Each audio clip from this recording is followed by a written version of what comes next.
Struggle 2020 here, and today we're going to re-rank the Fatui. If you like this type of content, please like and subscribe. Anyways, let's get right into the video.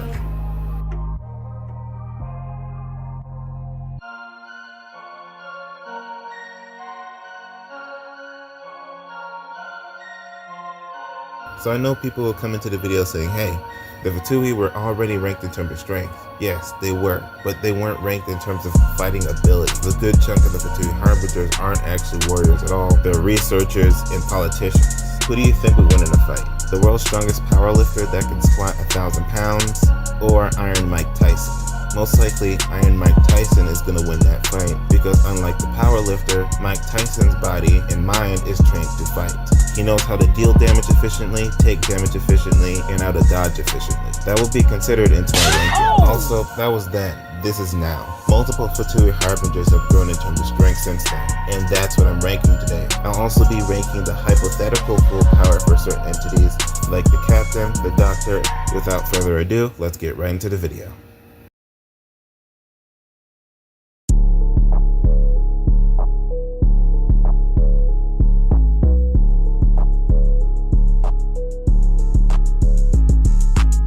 Alright, so we're starting at the bottom, working our way. It pains me to say this, even though she's the most attractive Fatui Harbinger, she is by far the weakest Fatui Harbinger.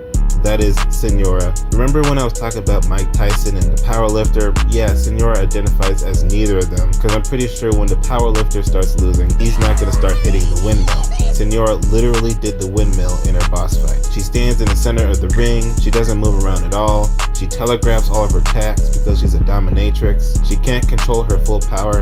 In fact, the delusion that she had in the first place was meant to nerf her full power because she kept destroying everything around her. Yeah, I don't really have to go that far into it anymore. She is by far the weakest. Next up is the Marionette. Let's talk about Rerir. Rerir is one of the 5 centers of Khaenri'ah. Pre-Cataclysm, each one scaled 2 or above the 7 Archons. If the Kawaki Kama hit its target, it would restore them to around 70% to maybe even 80% of his full power. Instead, he got 10%. The Marionette tried to fight this 10% Rerir and had to be saved by Kalabina because in reality, she stood no chance whatsoever. She already got cooked by Rerir. He was most likely at 1/100th of his full power. A fraction of a fraction. He didn't have a heart, he was missing an arm, and still managed to beat the Marionette. This means she has no scaling to the Archons whatsoever. She has no scaling to the top 3.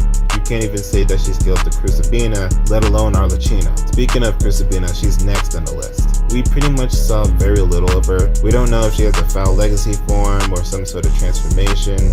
All we know is that she showed up and Arlecchino cooked her. We do know she was ranked number 4 in the Fatui Harbingers, but that's pretty much it. She would have scaling to the top 3 because she was ranked so close to them. However, you could argue the gap between number 4 and number 3 is actually quite wide. A good chunk of the Fatui Harbingers, they're not actually warriors, they're mostly politicians and researchers. Crucibina is one of those researchers, so her power in comparison to the number 3 spot, let alone the number 2 spot and number 1 spots, is most likely lacking. I say this because Arlecchino one-shot at Crucibina as a teenager, and right before this, Arlecchino caught her sword and Crucibina was unable to break free. I'm well aware that Arlecchino is Khaenri'ah. She might be hundreds of years old right now, but at the time, she most likely was like 15 or something like that. So this 30 to maybe 50-year-old woman got cooked by a 15-year-old, and she was ranked number 4 in the Fatui Harbingers. Yeah, she's staying right where she is on this list. Next up, we have the Wanderer. Understand the gap between the last person and this person is so wide, the Wanderer could literally blink and render everyone that I ranked before him red mist. The Wanderer fought the mech. The mech had the Electro-Gnosis and was fighting like the Wanderer, so there was no power difference aside from the fact that the mech did not go into its second phase, where it got the bottom half of its body. Alright, so from this point on, some of the characters here are interchangeable. So what I'm going to do is I'm going to go over the character stats, and then I'm going to rank them all afterwards. So this item called the Moon Marrow, it actually was compared to the Gnosis, and this is created when a moon goddess passes away. If Kalabina were to pass away right now, she would create an item just like this. So even in this nerfed, weakened state, she is capable of rivaling the power of an Archon.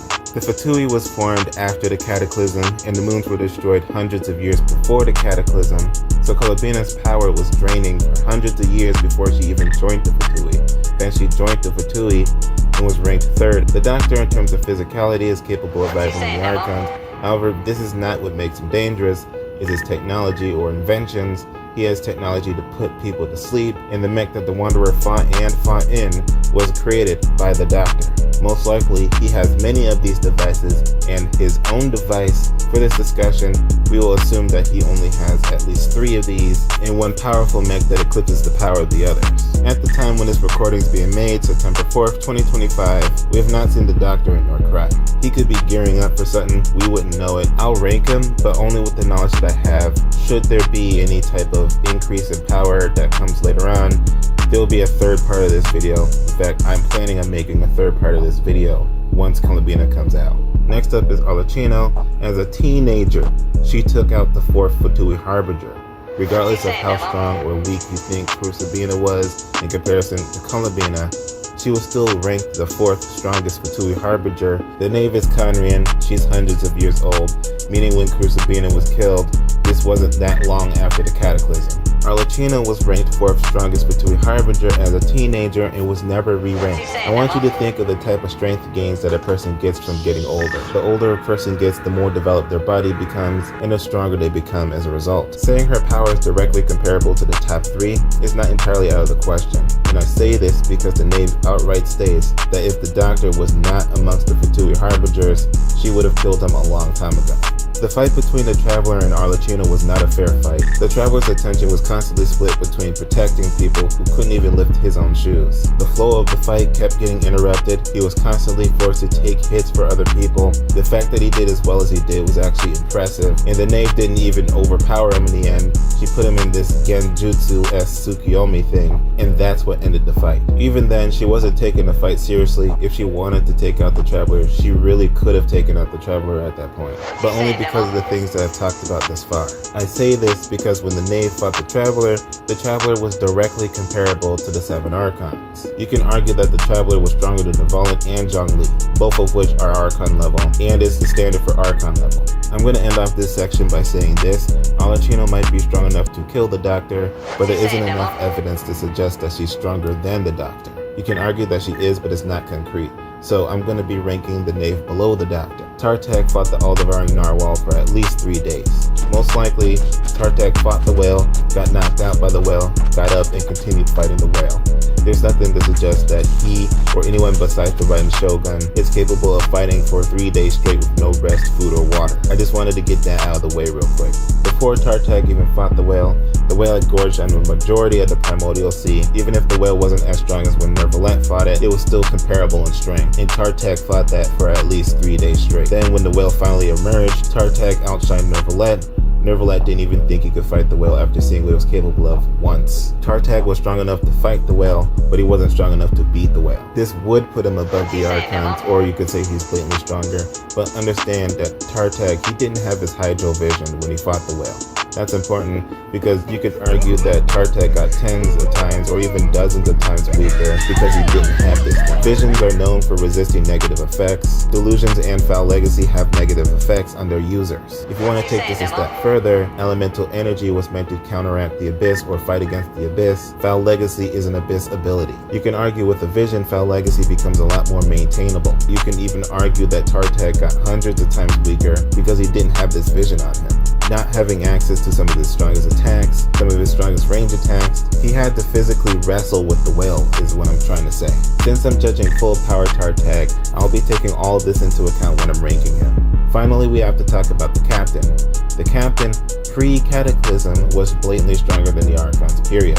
Conrad was known for not requiring an Archon to rule over it because the entities there were at least comparable or even stronger. Rerir was also one of the warriors/leaders of Conria, and he said that if he were to reacquire his full strength, he would be able to decimate most things within the world. If you watch power characters in Genshin Impact Part 4, when you see world used in this context, they're not talking about the planet. You can argue they're not even talking about the universe. They're talking about plane of existence. This symbol right here is pronounced Jin, and in Japanese it's pronounced Sakai. Yes, this is the Sakai part of the Isekai genre, being transported to another world. So when Rerir says this, he's saying he can decimate most things within this realm. Shilogi literally lives this out every single day, traveling the stars, decimating civilizations in search of a worthy opponent. The captain would scale to this pre-cataclysm. When we see him in Netlim, his power was greatly reduced because of the curse that was put on him by Renova. Because of the events of the Netlim storyline, you can argue that the captain is stronger than he ever was. Even the body that he had pre-cataclysm was a hindrance to him because he had to worry about fatigue and other things that a human has to worry about in terms of combat and taking damage. He doesn't have to worry about that anymore. He's a corporeal entity. Because of this, I will rank him extremely high, and I think you know where he's going. For the time being, I'm not going to rank Kalabina. I'm going to rank her after she comes out as playable. Here's my list in ascending order. The Knave, Tartag, the Doctor, the Captain. Both Tartag and the Knave should be strong enough to kill the Doctor, though not necessarily stronger than him and all of his technology. In the Captain, he's just blatantly above all of those people. You can argue that he would have actually been above them pre-cataclysm without being a corporeal entity like he is now. This is my list as of September 24th, 2025. This could change in the next part, so I'm going to stop the recording right here, and I'll see you a couple months from now.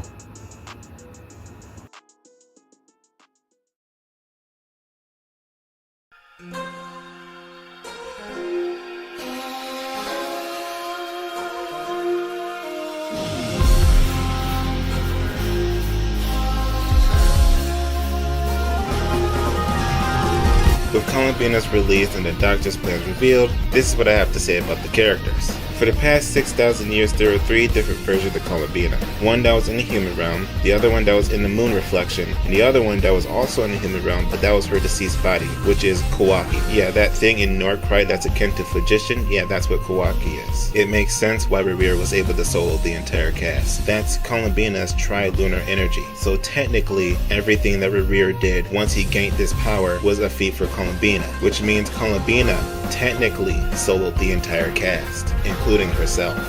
Time in the moon reflection moves in reverse, and everything that happened throughout history in the human realm was recorded in the moon reflection. So when Kalabina encountered these events in certain locations, at that location that represented a certain amount of time. When Kalabina met Revere in the moon reflection, and there was all this abyssal power surrounding her, that represented the cataclysm. When Kalabina encountered the moon goddesses, they were sealed right as the Fumetary War began. That was 6,000 years ago. So Kalabina has now existed for 12,000 years, and she traveled 6,000 years into the past. By far one of the highest endurance feats within the game, assuming she did this without rest, which is most likely. If you've been watching the channel for the last few months, you know that certain characters have received a narrative that guarantees a result in the plot. The Raiden Shogun versus Electro Traveler, Mafuika versus Soy Boy, and now Kalabina versus Revere. If Kalabina was at full power, she would be Revere. Plain and simple. We literally see this playing out. Kalabina gains her full power and then blatantly overpowers Revere. In order to reach her full power, she had to absorb power from Revere. You may look at this as a nerf for Revere and a buff for Kalabina, however this is not even close to the case, because Kalabina absorbed an attack that was meant for Nefer, of which Revere literally had Nefer in the now talk position, and this is how he had her in the boss fight. She was literally going blind to try and fight this guy, and the attack that was meant for Nefer was a flex, not a going all out attack. Revere's power didn't decrease at all, and even if it did, he might be able to ignore it. Not only is he using power from the Abyss, but he was also cursed by Renova to have immortality. If you've been playing the game since Netlim, you know how insane the endurance feats can get. Revere was at full power, Kalabina was at full power, and Kalabina blatantly overpowered Revere. Even though Kalabina was at full power, she was still critically nerfed. The human realm is sapping her power. She struggles to generate power on her own. If you do any type of martial art, you'll know what I'm talking about when I say this. When two fighters go at it, there are periods when the fighters are going on the offense, and periods when they are on the defensive, when they're disengaging, regaining their composure, and thinking of a new plan of attack. Obviously, Kalabina had time to think of a new plan of attack to go in at Revere, but at no point during the fight could she ever regain her stamina. Again, the human realm was actively sapping it away. Essentially, she was running a 30-yard dash without the ability to breathe. This nearly costed her the fight. Thankfully, Danes was there to hold the portal open. In conclusion, Kalabina should be stronger than 10% Revere. Yes, he is still at 10%. He may have recovered some power, but not all. Now Kalabina is the tri-lunar goddess, with Victoria having similar power to her. The more moons that a person has access to, the more authority they have over Tibet.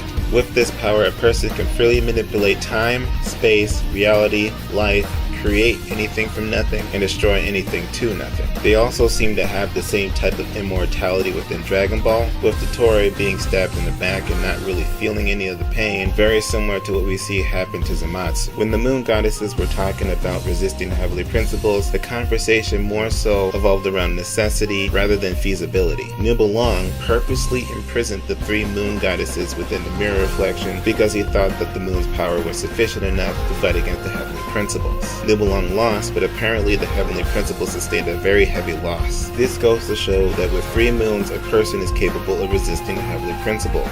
Columbina and Dottore both have 3 moons, so that means both of them on their own are capable of resisting the heavenly principles. The most powerful characters in the game besides the first descendant. I think you get what I'm trying to say here, so for now I'm gonna move on. If you compare the lore between Gabalin, Boris, and Signora and how their powers affect the environment, you'll see that their powers handle very similar to each other. Boris and Gabalin are both gods. Signora's power is like their power, which means Signora's Crimson Witch form has godlike power. Then she received a delusion from the Sarista, which nerfed that godlike power and then gave her godlike power. However, that's not all. In Signora's boss fight, she goes into this cocoon and then emerges into the Crimson Witch form. The only reason why she would need to do this is to undo some additional seals, which means there was additional steps to sealing the Crimson Witch form besides giving her the delusion, meaning the delusion's power really wasn't hindered whatsoever. If you've been watching the channel since its conception, you would have noticed several recurring characters, 2 of which is Mona and Hu Tao. These 2 are shining examples of low to mid-tier characters hitting above their weight class because of their hacks. Between the 2, these are their abilities: space manipulation, wormholes, teleportation, astral defenses. In fact, Hu Tao's burst literally knocks the soul out of the other person's body and incinerates both the body and the spirit. If you don't have the proper defenses, you're not blocking her burst. And Mona can do something similar. Literal gods are the only other characters that can do what they can all at once. They are hundreds of years old to even thousands of years old. Hu Tao Mona is 15 years old. Signora is around 500 years old, and she can do none of this. When you realize that the delusion for Signora was actually a replacement for the Crimson Witch form, and the Crimson Witch form was never meant to be used again, you'll realize that Signora either didn't get any stronger, or at worst, got unquantifiably more than twice as weak, of which in both cases, she became dozens of times less effective as a fighter, of which that number is over 24 times because she didn't have that many hacks to begin with. Yeah, we're moving on. The all-devouring Gnarl made Nervalent shiver his timbers and apparently is Columbina's boogeyman. That's 2 Archon level fighters that the all-devouring Gnarl punked down, and Tartak fought that for several days. If you don't think that Tartak's Archon level now, I don't know what else to tell you. Also, I'm ranking Sindrona above Crucifina, but below the Wanderer. She fought Rabir and Dottore. The Wanderer showcasing his strength in comparison to her, even though he never landed a hit on the Doctor. In fact, neither of them did. Sindrone was treated like a joke. So I'll be ranking the Wanderer above Sindrone, with Sindrone above Crucifina, because I do not see her performing that same feat. And with that, we are done. With the new information, it is time to re-rank the top 5. The first 2 should be obvious, Tartag and the Captain, with the top 3 being, drumroll please, the Doctor, Arlecchino, and Columbina. Yes, Columbina is now the strongest Fatui Harbinger. You may have noticed that I said Arlecchino above the Doctor. I'm going to get into why I said that in a minute, but first I need to talk about why Columbina is the hype. The artificial moon marrow was not at all analogous to the frost moon marrow. That's because it needed to suck the Kawaki from the environment, energy from the trilunar goddess that included energy from the frost moon. He needed to bring the frost moon closer in order to utilize its full power. Through this method, he was able to use the power of all 3 moons. Because Columbina has the power of all 3 moons, what she can do is take the frost moon and then cast it back where it was, then seal off the sky, very similar to what they did in the boss fight. That would eliminate the Doctor's control over the moon, and he would be using 2 moon marrows at this point. Columbina will have power over 3 moons. He'll put up a good fight like he did, but he will eventually lose. By the way, yes, I'm aware that there were multiple people fighting the Tori along with Columbina. Those were non-factors. Columbina had to rescue them multiple times, and the Traveler at the end primarily used Columbina's power against the Tori. So any feat that the Traveler performed while utilizing this power should be attributed to Columbina, because it's her power. She gave it to the Traveler. This alone would cement Columbina as number 1. However, my explanation of why the Knave is number 2 would further cement what I'm talking about. Look at this bucket. It's full of water. Now look at this cup. It is also full of water. Am I holding all of the water that is in this bucket in this cup?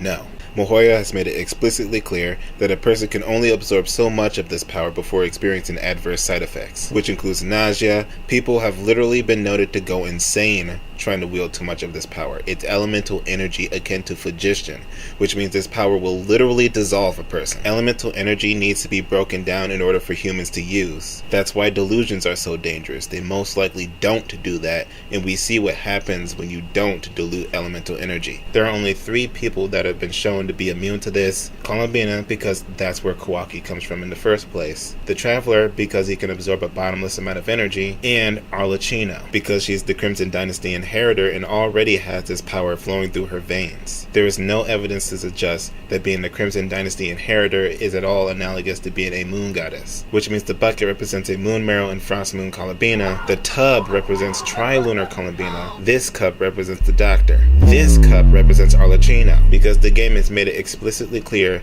that people born with certain affinities are better than people who eventually learn or enhance themselves to use certain ability, which includes the Doctor.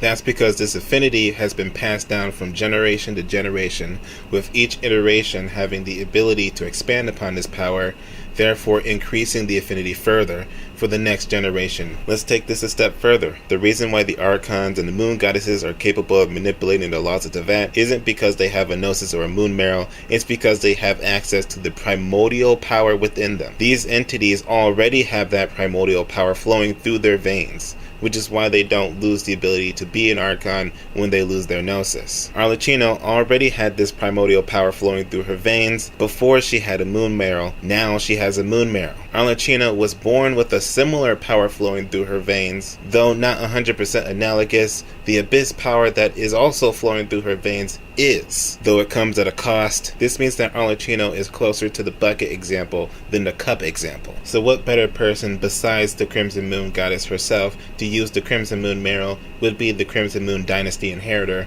someone who has this power literally flowing through her veins. With this information, we can conclude that Arlecchino can absorb more power from one Moon Marrow than the Doctor with 2. Because having multiple moon marrows does not increase the amount of energy a person can absorb. It has never been stated to be able to do that, which means you can only increase your power so much, though you do have the authority to pretty much do whatever you want, but that falls short to the Trilunar Goddess. Technically, the Tory can out-hex Arlecchino because he has 2 moon marrows, a higher authority over the laws of Tevat. This would put the Doctor above Arlecchino, however there's something we haven't taken into consideration yet. Let me play you a rant that I made in October because I thought that Arlecchino was going to be number 1, and Columbina was just going to be number 2. So let me run something by you real quick. So when a person receives a vision, that is considered them receiving godlike power. When a person receives a delusion, that is considered them receiving godlike power. When a person inherits power, that is considered godlike power, of which that power can amp other abilities. When a person is able to freely manipulate the power of the light realm, or freely manipulate the power of the abyss, both of these on their own is considered godlike power. When a person receives a gnosis or a moon marrow, that is considered them receiving godlike power. So let me ask you something real quick. So Arlecchino, she's rich, she's wealthy, she's got multiple mansions, multiple beach houses, and all the shoes, clothes, and jewelry she could ever want. She's got multiple harems of men. Everyone wants her to be her senpai, of which you will learn of one of them today. Everyone that's hated her is either in the ground or secretly hates her because she's crazy as heck and they know she'll kill them. She's got it made. What more could this woman ever get in life that'll actually matter? I don't know. Maybe an all-powerful MacGuffin, of which based off of feats and statements is several leagues more powerful than a Gnosis. This is what I was talking about in my Mafuika video. Arlecchino is Mihoyo's grandbaby, and apparently the roots of this family tree, instead of being straight, looks like a bunch of eldritch loop-de-loops and circles, because Mihoyo wants nothing more to get into this woman's pants, and the only way they can achieve that is to give this woman six different levels of godlike power. 6. Most people have 1. And most people have 3. Arlecchino has 6. She has everything. She has a vision, a delusion, inherited power. She can freely manipulate power from the light realm, freely manipulate power from the Void Realm, and she has a Moon Marrow, of which I just said is more powerful than a Gnosis. Oh, and by the way, because of her bloodline, she didn't just receive this Moon Marrow. She inherited it, so she is now the Crimson Moon Goddess. Before, you can argue she's top of the verse and it'd be on the low end. Now, she is most certainly top of the verse. Where do you think I put her? I put her at number 1, by the way. It's October 31st, and I ended the video early, because I already know that Arlecchino is going to be more powerful than Columbina. There's literally no chance. This is favoritism at its finest. Obviously, Columbina ended up being number 1. It's undisputably number 1. There's no arguing it.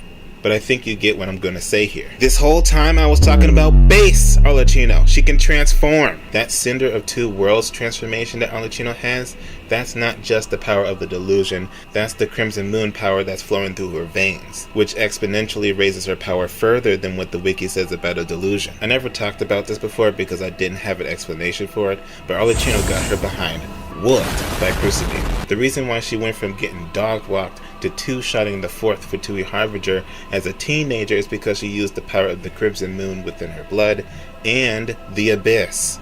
So, there is now a precedent that Arlecchino can amp herself to the point where a sure stomp in the opponent's favor can turn into a stomp in her favor. So, applying this to Moon Marrow amped base Arlecchino, she can transform into the Cinders of Two Worlds transformation and then use the power of the Abyss on top of that to further amp her power closer to Columbina's level, eclipsing the Doctor in sheer power. Technically, with the Moon Marrow's power, she can create another transformation and then stack it on the already existing Cinder of Two Worlds transformation, sending her power up to the literal sky. Because Arlecchino has a Moon Marrow, she has some authority over the rules of Teyvat. So, if the Doctor does something, because of the power difference, Arlecchino is more likely to be able to reverse it, just like Columbina would be. And if the fight gets too difficult, she can use the Abyss to literally one-shot the Doctor, something that Columbina didn't do. She has an infinity gauntlet of different types of godlike power. This is to be expected. If it wasn't for the fact that the Abyss ate away at Arlecchino's body, I would have put Arlecchino at number 1. Because the Abyss eats away at Arlecchino's body, this makes the higher thresholds that she can reach an inconsistency. That affects her ranking, making Columbina number 1. And that's going to be the video. If you like this type of content, please like and subscribe. And as always, have a wonderful day.